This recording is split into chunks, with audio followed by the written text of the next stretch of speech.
ಬೆಳೆಯುತ್ತೆ, ಎಲ್ಲಿ ಬೆಳೆಯುತ್ತೆ. ಅಡಿಕೆ ಅಂದ್ರೆ ಅವರು ಬರೀ ಪ್ಯಾಕೆಟ್ ಅನ್ನು ನೋಡಿರೋದು. ಅಡಿಕೆ ಅಂದ್ರೆ ಅಡಿಕೆ ಮರ ನೋಡಿರಲ್ಲ, ಅಡಿಕೆ ಅಂದ್ರೆ ಈ ಕೆಂಪು ಅಡಿಕೆಯನ್ನು ನೋಡಿರಲ್ಲ. ಅವರು ಬರೀ ನೋಡಿರುವಂತದ್ದು ಗುಡ್ಕ ಪ್ಯಾಕೆಟ್. ಗುಡ್ಕ ಹೇಗೆ ಬರುತ್ತೆ? ಗುಡ್ಕ ಕೆಮಿಕಲ್ ಹಾಕಿ ಬರುತ್ತೆ.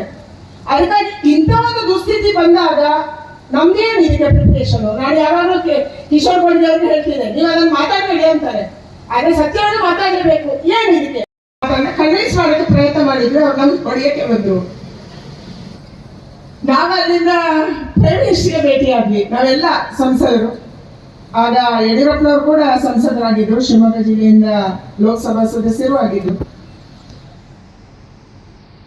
ನರೇಂದ್ರ ಮೋದಿ ಅವರು ಹೇಳಿದ್ರು, ಅಡಿಕೆ ಅಂದ್ರೆ ನಮ್ಗೆ ಗೌರವದ ಭಾವನೆ ಇದೆ, ಇಡೀ ಅಡಿಕೆಯನ್ನು ಇಟ್ಟು ನಾವು ಗಣಪತಿ ಅಂತ ಪೂಜೆ ಮಾಡ್ತೀವಿ, ಅದರಲ್ಲಿ ಕೂಡ ಎಲ್ಲಿ ಅಡ್ವೈಸ್ ಆಗುತ್ತೆ ಅನ್ನುವಂಥದ್ದು ಇತ್ತು. ನಾವು ಲೋಕಸಭೆಯಲ್ಲಿ ಕೂಡ ತುಂಬಾ ಜನ ಮಾತಾಡದಂತೆ ತಡೀತಾ ಇದ್ವಿ, ಯಾಕಂದ್ರೆ ಲೋಕಸಭೆಯಲ್ಲಿ ಮಾತಾಡಿದ್ರೆ ಮತ್ತೆ ಅದಕ್ಕೆ ವಿರುದ್ಧವಾಗಿ ಮಾತಾಡುವವರು ಜಾಸ್ತಿ ಇರ್ತಾರೆ. ಈ ಕಾರಣಕ್ಕೆ ಅದು ತಡಿಬೇಕು ಅನ್ನೋದಕ್ಕೆ ಯಾರು ನಾವು ಅಡಿಕೆ ವಿಚಾರವನ್ನು ಲೋಕಸಭೆಯಲ್ಲಿ ಮಾತಾಡಬಾರದು ಅನ್ನುವಂಥದ್ದು ಕೂಡ ಅವತ್ತು ನಿರ್ಧಾರ ಮಾಡಲಾಯಿತು.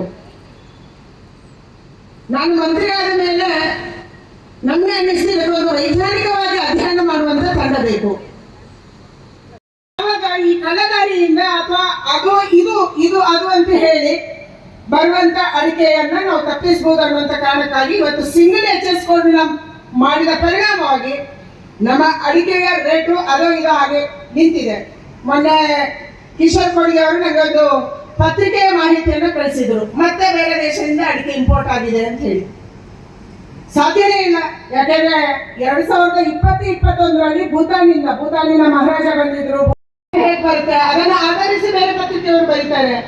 ಆದ್ರೆ ಈ ದೇಶದಲ್ಲಿ ಯಾವುದೋ ಅಥೆಂಟಿಕೇಶನ್ ಪತ್ರಿಕೆ ಇದೆ, ಅದು ಎಕನಾಮಿಕ್ ಟೈಮ್ಸ್ ಇರ್ಬೋದು, ಅದು ಅಧ್ಯಯನ ಮಾಡದೆ ಅವ್ರು ಬರೆಯೋದಿಲ್ಲ. ಅವರೆಲ್ಲರಿಗೆ ಕೇಳಿದೆ, ನಿಮ್ಗೆ ಈ ಮಾಹಿತಿ ಬಂದಿದ್ಯಾ ಅಂತ. ನನಗೆ ಅನ್ಸುತ್ತೆ ಮೇ ಬಿ ಕಿಶೋರ್ ಗೊಂಡಿ ಅವರು ಕೂಡ ಈ ಪ್ರಯತ್ನವನ್ನ ಬೇರೆ ಪತ್ರಿಕೆಯವರಿಗೆ ಮಾಡಿರ್ಬೋದು. ಅವರಿಗೆ ಕೇಳಿದಾಗ ಎಲ್ಲಿ ಕೂಡ ಈ ರೀತಿಯ ಚರ್ಚೆನೂ ಆಗಿಲ್ಲ. ಅಡಿಕೆ ಬೆಳೆಯಲ್ಲ, ಆದ್ರೆ ನೇಪಾಳದಿಂದ ಇವತ್ತು ಭಾರತಕ್ಕೆ ಅಡಿಕೆ ಬರುತ್ತೆ ಅಂತಂದ್ರೆ ಹೆಂಗ್ ಬರುತ್ತೆ? ಆವಾಗ ನಿರ್ಮಲಾ ಸೀತಾರಾಮನ್ ಅವರು ಒಂದು ಸ್ಟಡಿ ಟೀಮ್ ಅನ್ನ ರಚನೆ ಮಾಡಿದ್ರು. ಅವ್ರು ಹೇಳಿದ್ರು, ಇದು ಸತ್ಯ ಇದೆ, ಯಾವ ಮಾತನ್ನ ನೀವು ಹೇಳ್ತಾ ಇದ್ದೀರಿ ಇದು ಸತ್ಯ ಇದೆ, ಅದಕ್ಕಾಗಿ ನಾವು ಅಡಿಕೆ ಬೆಳೆಯದಿರುವಂತಹ ಸಾಕು ದೇಶಗಳಿಂದ ಯಾವುದೇ ಪದಾರ್ಥಗಳನ್ನು ಇಂಪೋರ್ಟ್ ಮಾಡ್ಕೊಳ್ಳೋದಕ್ಕೆ ಬ್ಯಾನ್ ಮಾಡಬೇಕು. ಆ ದೇಶದಲ್ಲಿ ಏನು ಬೆಳೆಯುತ್ತೆ ಅದರ ಒಪ್ಪಂದದ ಕ್ವಾಂಟಿಟಿಯಲ್ಲಿ ನಾವು ತರಿಸ್ಕೊಳ್ಳ. ಅಮೆರಿಕದಲ್ಲಿ ವರ್ಜಿನ್ ಕೋಕೋನಟ್ ಆಯಿಲ್, ಹಾಲಿನ ಪುಡಿ, ತೆಂಗಿನ ಹಾಲಿನ ಪುಡಿ, ತೆಂಗಿನ ಹಾಲು, ತೆಂಗಿನ ಚಿಪ್ಸು, ಇದು ಎಲ್ಲದಕ್ಕೂ ಬೇಡಿಕೆ ಇದೆ. ಅದರ ಜೊತೆಗೆ ನಮ್ಮ ಚಿಪ್ಪಿಗೆ ಕೂಡ, ನಾವೇನೋ ತುಳು ಭಾಷೆಯಲ್ಲಿ ಚಿಪ್ಪಿ ಅಂತ ಹೇಳ್ತೀವಿ ಅಥವಾ ಗೆರಟೆ ಅಂತ ಹೇಳ್ತೀವಿ, ಅದಕ್ಕೆ ಇವತ್ತು ಇಡೀ ವರ್ಲ್ಡ್ ಅಲ್ಲಿ ಬೇಡಿಕೆ ಇದೆ, ಇಡೀ ಪ್ರಪಂಚದಲ್ಲಿ. ಯಾಕೆಂದ್ರೆ ಅದನ್ನ ನೀವು ಯಾವುದಾದ್ರೂ ಪ್ಯೂರಿಫಿಕೇಶನ್ಗೆ ನೀರು ಕೂಡ ನಮ್ಮ ವಿಜ್ಞಾನಿಗಳು ಮಾಡ್ತಾ ಇದ್ದಾರೆ. ನಾವು ಡಿಪಾರ್ಟ್ಮೆಂಟ್ಗಳಲ್ಲಿ ಕೂತಾಗ ಬಹಳ ದೊಡ್ಡ ಪ್ರಮಾಣದಲ್ಲಿ ಸುಳ್ಯದ ಭಾಗದಲ್ಲಿ, ಕೊಪ್ಪ, ಯಲ್ಲಾರಪುರ, ಶೃಂಗೇರಿಯ ಭಾಗದಲ್ಲಿ ಹಳದಿಯಲೆ ರೋಗ ಬಂದಿದೆ ಮತ್ತು ಚುಕ್ಕೆಯಲೆ ರೋಗ ಬಂದಿದೆ. ಇದಕ್ಕೆ ಪರಿಹಾರವನ್ನು ಕೊಡಬೇಕನ್ನುವಂಥದ್ದು ಚರ್ಚೆ ಆಯಿತು. ನಾವು ಸರ್ಕಾರದಿಂದ ಈಗಾಗಲೇ 235 ಕೋಟಿ ರೂಪಾಯಿಯನ್ನ ರಾಜ್ಯ ಸರ್ಕಾರಕ್ಕೆ ಬಿಡುಗಡೆ ಮಾಡಿದ್ದೀವಿ. I will not take time because Madam has to speak, but I will only tell you that Coconut Development Board is doing very good job, and we have seen particularly area expansion and rejuvenation and replanting. That is more important because old orchards are there, and our productivity is still it is highest in the world, but it is a decreasing trend. So we have to think for that, and particularly around right now. And particularly, I am happy Madam was there in the award ceremony at Bangalore. ಮುಖ್ಯಸ್ಥರು ಶ್ರೀ ಗೋಪಾಲಕೃಷ್ಣ ಶಾಲೆ ಬಿಳಿನರಿ ಇವರಲ್ಲಿ ಕೇಳ್ಕೊಳ್ತಾ ಇದ್ದೇವೆ. ಇದು ಕುಬ್ಜ ತಳಿಯಾಗಿದ್ದು ಎಳನೀರು ಮತ್ತು ಕೊಬ್ಬರಿ ಎರಡೂ ಉತ್ಪಾದನೆಗೆ ಸೂಕ್ತವಾಗಿರ್ತಕ್ಕಂಥ ತಳಿ.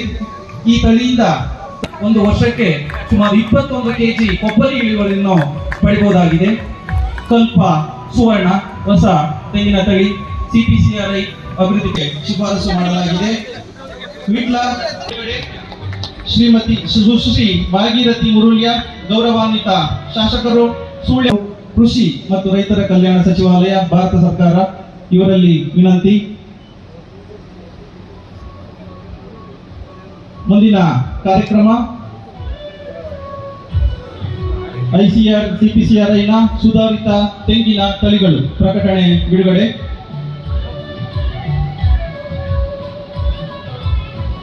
ಮುಂದಿನ ಕಾರ್ಯಕ್ರಮ ಪ್ರಮಾಣ ಪತ್ರ ತರಬೇತಿಗಳನ್ನ ಕೊಡ್ತಾ ಇದ್ದೇವೆ. ಅದೇ ರೀತಿ ತೆಂಗಿನ ಮರ ಏರ್ತಕ್ಕಂಥ ಉಪಕರಣವನ್ನು ಸಹ ನೀಡಲಾಗ್ತಿದೆ ಪರೀಕ್ಷಾರ್ಥಿಗಳಿಗೆ.